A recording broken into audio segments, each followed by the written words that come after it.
గుంటూరు జిల్లా ఈపూరు మండలం ఇనుమెల్ల గ్రామంలో ఒక సామాన్య రైతు కుటుంబంలో జన్మించిన శ్రీ గోనుగుంట్ల సీతారామాంజనేయులు గారు విద్యార్థి దశ నుండే నాయకత్వ లక్షణాలను కనపరుస్తూ ఉమ్మడి రాష్ట్రంలో యువ పారిశ్రామికవేత్తగా రాణిస్తూ తాను పుట్టిన గడ్డకు సేవ చేయాలని అనునిత్యం తప్పిస్తూ శివశక్తి లీలా అంజన్ ఫౌండేషన్ ద్వారా వినుకొండ నియోజకవర్గ ప్రజలకు సేవా కార్యక్రమాలు అనునిత్యం నిర్వర్తిస్తూ తెలుగుదేశం పార్టీకి ఆకర్షితులై ఎన్నికలలో వినుకొండ నియోజకవర్గం నుండి పోటీ చేసి జిల్లాలోని అత్యధిక మెజారిటీ ఓట్లతో శాసనసభ్యులుగా 2 సార్లు విజయ బావట ఎగరవేసి రాష్ట్ర ముఖ్యమంత్రి వర్యులు శ్రీ నారా చంద్రబాబు నాయుడు గారి వద్ద బలమైన నాయకుడిగా గుర్తింపు పొంది 2 పర్యాయాలు గుంటూరు జిల్లా తెలుగుదేశం పార్టీ అధ్యక్షులుగా ఎన్నికై జిల్లా వ్యాప్తంగా పార్టీని బలపరుస్తూ నియోజకవర్గాన్ని అభివృద్ధి పదంలో నడిపిస్తున్న మన ప్రియతమ నాయకులు ప్రజా బాంధవుడు రైతు బిడ్డ గుంటూరు జిల్లా తెలుగుదేశం పార్టీ అధ్యక్షులు వినుకొండ నియోజకవర్గ శాసనసభ్యులు శ్రీ జీవి ఆంజనేయులు గారు తాము చేయబోయే అభివృద్ధి పనుల గురించి పలు సేవా కార్యక్రమాల గురించి తండ్రి బాటలోనే తనయుడి రాజకీయ అరంగేట్రం గురించి తమ ప్రతి విజయం వెనుక దాగి ఉన్న రహస్యం గురించి వినుకొండ రాజకీయాలలో నూతన చరిత్రకు నాంది పలుకుతారా అన్న విషయం గురించి తమపై వచ్చిన ఆరోపణల గురించి కులంకుశంగా అడిగి తెలుసుకుందాం. Watch on city focus. Welcome to city focus sir. మీరు మొట్టమొదటిసారిగా శాసనసభ్యులుగా గెలుపొందినప్పుడు మీ తల్లిదండ్రులు గారు ప్రజాసేవ గురించి చెప్పిన మొదటి మాట? మా నాన్న ఆశీస్సులు తీసుకొని అసెంబ్లీకి వెళ్ళటం జరిగింది. నా తల్లిదండ్రులు కోరుకున్న, అలాగే ముఖ్యమంత్రి చంద్రబాబు నాయుడు గారు నా మీద పెట్టిన బాధ్యత. ప్రజలు నమ్మకంతో గెలిపించారు, ఆ నమ్మకాన్ని నిలబెట్టుకోమని, ప్రజలకి మంచి సేవలు అందించాలని చెప్పేసి నన్ను కోరడం జరిగింది. నేను ఒక నిరుపేద రైతు కుటుంబం నుండి పుట్టాను. చదువుకునేటప్పుడు కూడా ఎన్నో కష్టాలు అనుభవించాను. కష్టం అంటే ఏంటో అనుభవించి చూశాను, ఇబ్బందులు ఎలా ఉంటాయో అనుభవించి చూశాను. అందుకోసమే పేద ప్రజలంటే నాకు చాలా ప్రేమ, చాలా ఇష్టం. ఈ వినుకొండ నియోజకవర్గంలో అలాగే గుంటూరు జిల్లాలో ఎస్సీ ఎస్టీలు, బీసీలు, అనేక మంది ముస్లిం మైనారిటీలు పేదరికంలో వెనకబడి ఉన్నారు, ఎన్నో కష్టాల్లో ఉన్నారు, ఇబ్బందుల్లో ఉన్నారు. అలాంటి వారిని ప్రభుత్వ సహకారంతో ప్రభుత్వ పథకాలు పేదలకు అందించి 10 అడుగులు వారిని ముందుకు నడిపించాలని ఒక ఆశయం, ఒక ఆకాంక్ష. ఈరోజు 100 కోట్ల బిజినెస్ని కూడా వదిలేసుకొని ఈరోజు నేను వచ్చానంటే అది నాకు పేదల పట్ల ఉన్నటువంటి అంకిత భావం. రానున్న 6 సంవత్సరాల్లో ప్రతి పేదవాడికి ఇల్లు లేని ప్రతి పేదవాడికి ఇల్లు అందించాలనే లక్ష్యంతో ముందుకెళ్తున్నాను. మీ అబ్బాయి హరీష్ గారికి యూత్లో మంచి ఫాలోయింగ్ ఉంది సార్. మీ నెక్స్ట్ రాజకీయ వారసుడు అని అనుకోవచ్చా సార్? ఇప్పుడు హరీష్కి ఇప్పుడే రాజకీయాలు అవసరమని నేను భావించట్లేదు. తన స్వశక్తిగా తన కాళ్ళ మీద తను నిలబడాలి, తను సంపాదించిన డబ్బులతో పేద ప్రజలకు ఖర్చు పెట్టాలి, పేద ప్రజల అభివృద్ధికి కృషి చేయాలి, ప్రజలను మెప్పించాలి, ప్రజల ఆశీస్సులు తీసుకోవాలి. అప్పుడే నా కొడుకైనా ఇంకొకరికైనా రాజకీయాల్లో ప్రజల కోసం పనిచేసినటువంటి వాళ్ళకే ఆ అర్హత ఉంటుంది. ప్రతి మగవారి విజయం వెనుక ఒక మహిళ ఉంటుంది అంటారు సార్. అలా మీ ప్రతి విజయం వెనుక మీ సతీమణి గారు లీలావతి గారి పాత్ర గురించి మీ మాటల్లో? నేను మ్యారేజ్ చేసుకున్న తర్వాత నాకు సక్సెస్ బిగిన్ అయింది. అన్ని విధాల నా భార్య లీలావతి కూడా చేసేటువంటి సేవా కార్యక్రమాల నుండి అన్నిట్లో నాకు తోడుండి నన్ను ప్రోత్సహిస్తూ ముందుకు నడిపించింది. ఒక ఆదర్శ మహిళగా, ఒక ఆదర్శ గృహిణిగా, ఒక ఆదర్శ భార్యగా నాకు ఎంతో తోడుంది, ఎంతో ప్రోత్సాహాన్ని అందించింది. అమ్మ నాన్న కష్టపడి చదివిస్తే భార్య లీలావతి నాకెంతో మోరల్ సపోర్ట్ ఉండి, నేను పిల్లల్ని దగ్గరుండి చూసుకోవడానికి వీలు లేకపోయినా దగ్గరుండి పిల్లల్ని వాళ్ళ యొక్క చదువుల గురించి చూసుకోవడం, నా భార్య లీలావతి వాళ్ళ గురించి, మా అమ్మ నాన్న గురించి, మా బంధువుల గురించి, నా స్నేహితుల గురించి అంత చక్కగా వాళ్ళని ప్రేమతో ఆదరించడము, తను చూసుకోవడం, నా యొక్క కష్టాల్లో భాగం పంచుకుంది, నాకు మంచి ప్రోత్సాహాన్ని ఇచ్చింది. ప్రతి పురుషుడు సక్సెస్ వెనకాల ఒక స్త్రీ ఉంటుందన్న వాస్తవం నా విషయంలో అది నిజమైంది. నేను వ్యాపారం అంటే ఉద్యోగం చేసినప్పుడు, టాటా కంపెనీలో ఉద్యోగం చేసినప్పుడు నాకు సహకారాన్ని అందించింది. ఉద్యోగం వదిలేసి వ్యాపారం పెడతానంటే మా అమ్మ నాన్న వాళ్ళు, అలాగే మా అత్తయ్య మామయ్య వాళ్ళు ఎవరు ఒప్పుకోలేదు, ఉద్యోగం వదిలేద్దని చెప్పారు. కానీ నేను చిన్న బిజినెస్ పెట్టాలని నా యొక్క ఉత్సాహాన్ని నా భార్య ప్రోత్సహించింది. ఈరోజు ఆర్థిక ప్రగతి సాధించానంటే దానికి నా భార్య లీలావతి యొక్క ప్రోత్సాహం కూడా ఉంది. సేవా కార్యక్రమాల్లో కూడా పిల్లలకి స్కాలర్షిప్లు ఇవ్వాలని, రాజకీయాలకు అతీతంగా సేవా కార్యక్రమాలు చేయాలని నాకు చాలా ఇంట్రెస్ట్. నాకంటే ఎక్కువ లీలావతికి ఇంట్రెస్ట్ ఉండటము, ప్రోత్సహించటము నాకు చాలా సంతోషంగా ఉంటుంది. మీకు మంత్రివర్గంలో స్థానం దక్కుతుందని వినుకొండ ప్రజలు 1000 కళతో ఎదురు చూశారు సార్. అది స్థానం దక్కకపోవడానికి కారణం ఏమైనా ఉందంటారా? ఇప్పుడు గతంలో జయప్రద గారు వినుకొండ నుండి గెలిచినప్పుడు వారు మంత్రిగా చేయడం జరిగింది కాంగ్రెస్ ప్రభుత్వంలో. కానీ తెలుగుదేశం ప్రభుత్వం వచ్చిన తర్వాత వినుకొండ నియోజకవర్గం నుండి ఎవరు కూడా మంత్రి కాలేదు. అయితే ఈ పల్నాడు ప్రాంతం నుండి మన పల్నాడు ప్రాంతం మొత్తం మీద జిల్లా పార్టీ ప్రెసిడెంట్గా చేయడానికి మొట్టమొదటి అవకాశం నాకు వచ్చింది. మంత్రి పదవి రాలేదని ఏనాడు నాకు బాధ లేదు. ఈరోజు జిల్లా పార్టీ ప్రెసిడెంట్గా చంద్రబాబు నాయుడు గారు బాధ్యతలు అప్పచెప్పారు. అది నేను వినుకొండ ప్రజలు ఇచ్చినటువంటి ప్రోత్సాహం సహకారం వల్లనే నేను జిల్లా పార్టీ అధ్యక్షుడిగా అవడం జరిగింది. రానున్న కాలంలో జిల్లాను కూడా సమగ్రమైనటువంటి అభివృద్ధిలో ముందుకు నడిపించడానికి జిల్లా పార్టీ ప్రెసిడెంట్గా నా వంతు కృషి చేస్తాను. అలాగే నాకు మంత్రి కంటే కూడా చంద్రబాబు నాయుడు గారి సహకారంతో 100 కోట్ల రూపాయల నిధులు తీసుకొచ్చి ఈ వినుకొండ ప్రాంత అభివృద్ధి నా యొక్క మొదటి లక్ష్యం. మీరు చేసే సేవా కార్యక్రమాలకి యువత ఆకర్షితులై మీ పేరు మీద కొన్ని ప్రైవేట్ ఆల్బమ్స్ సోషల్ మీడియాలో బాగా హల్చల్ అవుతున్నాయి సార్. ఆ యువతకు మీరు ఇచ్చే సందేశం? యువత బాగా కష్టపడాలి. నాలాగా చిన్న స్థాయి నుండి కష్టపడి పైకి వచ్చినటువంటి వాళ్ళు, వ్యాపారవేత్తలుగా ఎదిగినటువంటి వాళ్ళు, లేదా చిన్న స్థాయి నుండి ఐఏఎస్ ఐపీఎస్ అధికారులు అయినటువంటి వాళ్ళు, పెద్ద స్థాయికి ఎదిగినటువంటి వాళ్ళు ఎంతోమంది ఉన్నారు. అలాంటి వారిని ఆదర్శంగా తీసుకొని యువత బాగా కష్టపడాలి, ఆర్థికంగా ఎదగాలి, వాళ్ళు మళ్ళీ సమాజానికి సేవ చేయాలి. ఇలాంటి మనలాంటి పేద ప్రజలు ఉండేటువంటి ప్రాంతం, వెనకబడేటువంటి ప్రాంతం అభివృద్ధి చేయడానికి కొన్ని వందల మంది బాగా ఎదగాలి. వాళ్ళు మళ్ళీ ఈ ప్రాంత యొక్క అభివృద్ధికి కృషి చేయాలి.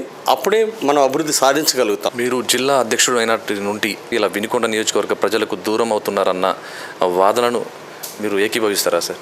ఇప్పుడు గతంలో ఎక్కువ పూర్తిగా వారానికి 5 రోజులు 6 రోజులు ఎక్కువ వినుకొండలో ఉండేవాడిని. ఈరోజు జిల్లా పార్టీ ప్రెసిడెంట్ అయిన తర్వాత కూడా అదే విధంగా ఉండటానికి సాధ్యపడదు. చంద్రబాబు నాయుడు గారు రాష్ట్రం మొత్తాన్ని చూడాలి, ఆయనకి బాధ్యత ఉంది. అందుకని ఆయన నియోజకవర్గ ప్రజలు ఎప్పుడు రోజు ఇక్కడికి రావాలనే వాళ్ళ నియోజకవర్గ ప్రజలు కోరుకోరు. అదేవిధంగా ఈరోజు వినుకొండ నియోజకవర్గ ప్రజలు కూడా అర్థం చేసుకున్నారు. ఒకరోజు గుంటూరు జిల్లాలో వేరే నియోజకవర్గాలకు వెళ్ళి పనిచేస్తే సంతోషపడుతున్నారు. మా నాయకుడు జిల్లాలో ప్రజలకు ఇతరులకు కూడా సేవలు అందిస్తున్నారని సంతోషపడుతున్నారు. అలాగే మనం ఎన్ని రోజులు పనిచేసామనేది కాదు ముఖ్యం, ఎంత అభివృద్ధి సాధించామనేది ముఖ్యం. సొంత నియోజకవర్గాన్ని మర్చిపోయేది లేదు. వినుకొండ నియోజకవర్గంగా ఏర్పడిన నాటి నుండి శాసనసభ్యులుగా 2 దఫాలు గెలిచిన వాళ్ళు ఇప్పటి వరకు ఉన్నారండి. కానీ మీరు 3వసారి గెలిచి హ్యాట్రిక్ కొట్టాలని ఏమైనా అనుకుంటున్నారా? వదిలిపెట్టరు. అభివృద్ధి చేసిన వాళ్ళ వెంటే ఉంటారు. అలాగే మంచిని ప్రోత్సహిస్తారు. మంచి వెనకాలే ప్రజలు ఉంటారు, అభివృద్ధి వెనకాలే ప్రజలు ఉంటారు. తప్పనిసరిగా వినుకొండ ప్రజలు ఒక కొత్త చరిత్ర సృష్టిస్తారు రాబోయే కాలంలో. వినుకొండ పట్టణంలో 1000 కళతో ఎదురుచూస్తున్న శాశ్వత నీటి పరిష్కారం కొరకు ఆ తీపి కబురు మీరు ఎప్పుడందని అందివని ఉన్నారు సార్ ప్రజలకు? చంద్రబాబు నాయుడు గారితో మాట్లాడాను. అంటే మన నిధుల సాధన కోసం దానికి కేంద్ర ప్రభుత్వం నుండి ఉన్నటువంటి ఒక చిన్న క్యాబినెట్ తీర్మానం అడ్డొస్తూ ఉంది. 1,00,000 పైన జనాభా ఉన్నటువంటి మున్సిపాలిటీకి మాత్రమే ఈ అమృత్ స్కీము, మంచినీళ్ళ స్కీములు, డ్రైనేజ్ స్కీములు ఇస్తామని చెప్పేసి కేంద్ర ప్రభుత్వం ఒక నిబంధనలు పెట్టుకున్నారు. 1,00,000 పైన జనాభా ఉన్న టౌన్లు చాలా ఉన్నాయి. వాటన్నిటికీ అయిన తర్వాతనే చిన్న టౌన్లకు ఇస్తామని చెప్పేసి కొన్ని నిబంధనలు పెట్టుకున్నారు కేంద్ర ప్రభుత్వం. మనం నిధులు సాధించడానికి అది అడ్డు తగులుతూ ఉంది. తప్పనిసరిగా రానున్న కాలంలో గతంలో కూడా మంత్రివర్యులు వెంకయ్యనాయుడు గారి దృష్టికి తీసుకెళ్ళాము. దాన్ని చిన్న మున్సిపాలిటీలు కూడా వర్తింప చేయండి. చిన్న మున్సిపాలిటీలు కూడా తాగునీరు సమస్యని, డ్రైనేజ్ సమస్యలు పరిష్కరించడానికి మీరు నిధులు ఇవ్వాలి. ఆ విధంగా కేంద్ర కేబినెట్ ఆమోదం తీసుకోవాల్సిందిగా వెంకయ్యనాయుడు గారిని, కేంద్ర మంత్రి గారిని కోరడం జరిగింది. తప్పనిసరిగా రానున్న కాలంలో ఆ మంచి రోజులు వస్తాయని నేను ఆశిస్తున్నాను. మీరు జిల్లా అధ్యక్షుడు అయినట్టు నుండి ఇలా వినుకొండ నియోజకవర్గ ప్రజలకు దూరం అవుతున్నారన్న వాదనను మీరు ఏకీభవిస్తారా? ఇప్పుడు గతంలో ఎక్కువ పూర్తిగా వారానికి 5 రోజులు 6 రోజులు ఎక్కువ వినుకొండలో ఉండేవాడిని. ఈరోజు జిల్లా పార్టీ ప్రెసిడెంట్ అయిన తర్వాత కూడా అదే విధంగా ఉండటానికి సాధ్యపడదు. చంద్రబాబు నాయుడు గారు రాష్ట్రం మొత్తాన్ని చూడాలి, ఆయనకి బాధ్యత ఉంది. అందుకని ఆయన నియోజకవర్గ ప్రజలు ఎప్పుడు రోజు ఇక్కడికి రావాలనే వాళ్ళ నియోజకవర్గ ప్రజలు కోరుకోరు.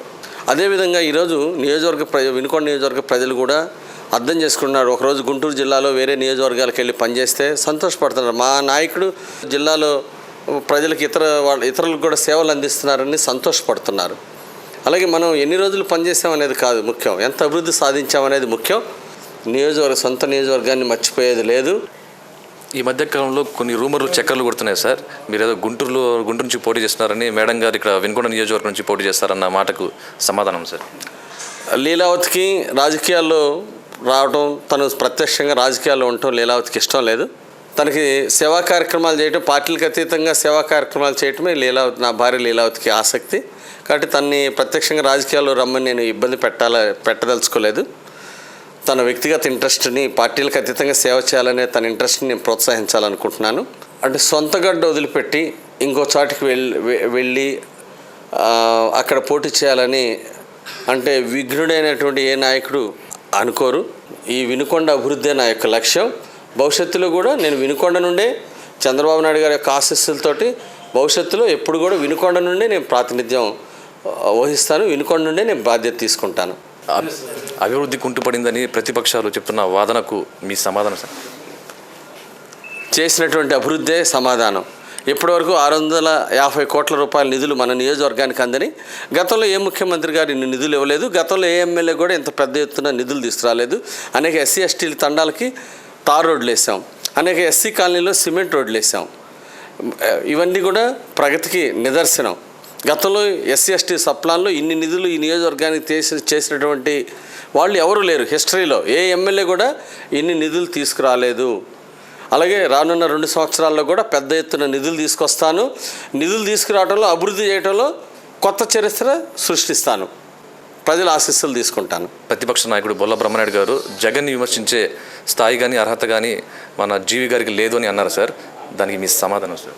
ఆయనకి భయం పట్టుకుంది. రానున్న ఎన్నికల్లో కూడా నేను గెలవను అనేటువంటి భయం పట్టుకుంది.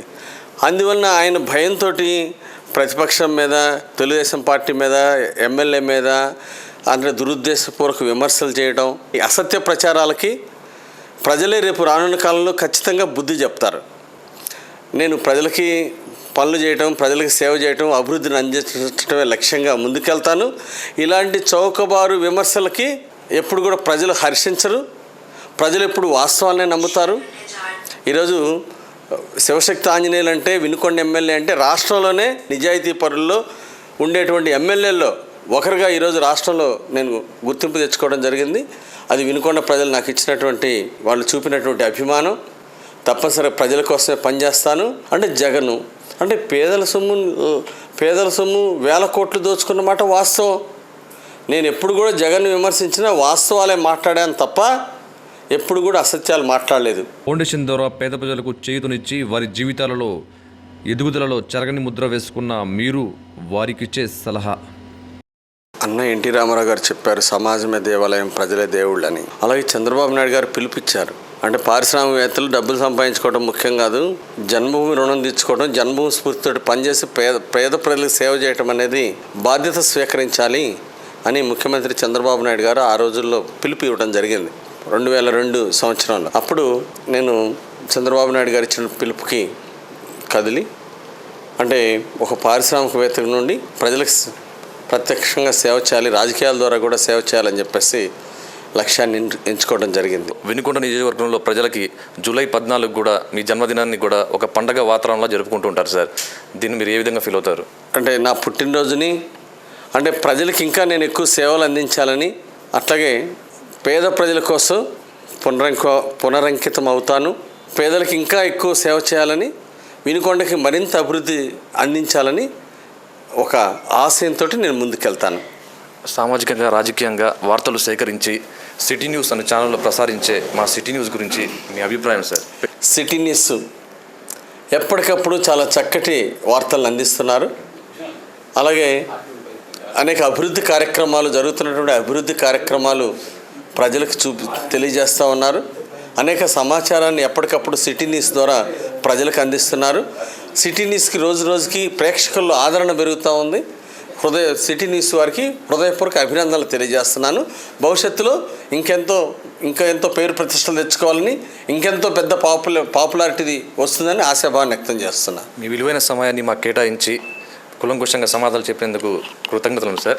మీరు జీవితంలో మరిన్ని పదవులు అధిరోహించి ప్రజలకు మరిన్ని సేవలు అందించాలని మనసారా కోరుకుంటూ సెలవు తీసుకుంటాను సార్. Thank you sir.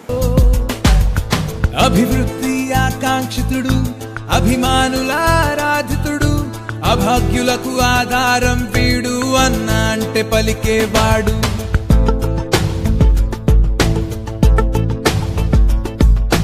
అభివృద్ధి ఆకాంక్షితుడు, అభిమానుల ఆరాధితుడు, అభాగ్యులకు ఆధారం వీడు అన్నా అంటే పలికేవాడు.